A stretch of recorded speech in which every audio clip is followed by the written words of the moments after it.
नमस्कार समस्त को आमर प्रिय यूट्यूब चैनल को स्वागत।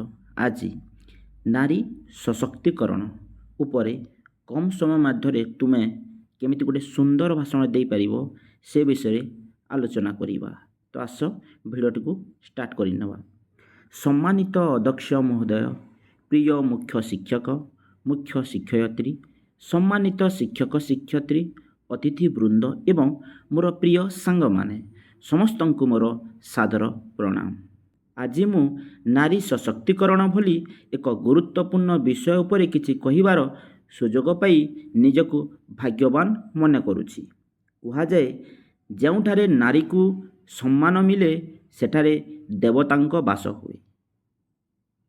नारी केवल जड़े माँ, भौणी किंबा झियो नुहे, से परिवार शक्ति, समाजर प्रेरणा एवं राष्ट्रर भविष्यतर निर्माता।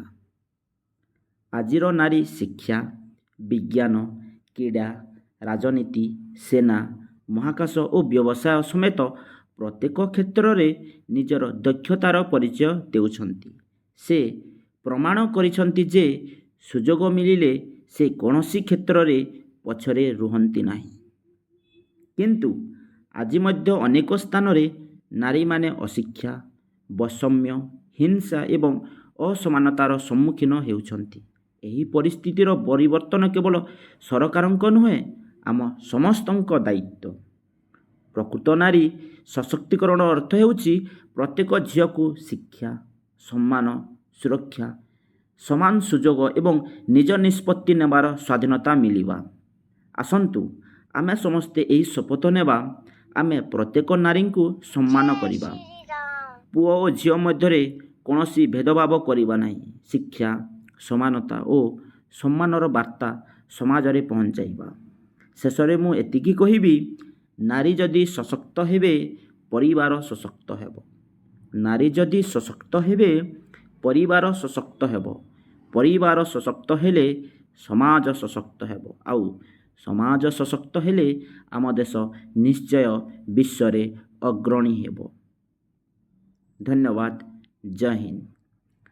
तो पिला माने यह सहित मु केतटा प्रेरणादायक स्लोगान मध्य नहीं कि आसीछि, जेमिति नारीर सम्मान देशर सम्मान, नारीर सम्मान देशर सम्मान, शिक्षित झियो सशक्त भारत, शिक्षित झियो सशक्त भारत।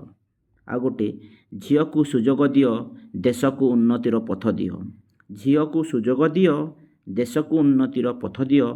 और नारीर शक्ति जातिर प्रगति, नारीर शक्ति जातिर प्रगति। तो आशा करछि पिला माने ए छोट शॉर्ट एंड स्वीट जो स्पीचटा मु कहली ओडिया रे समस्त को भल लागितबो।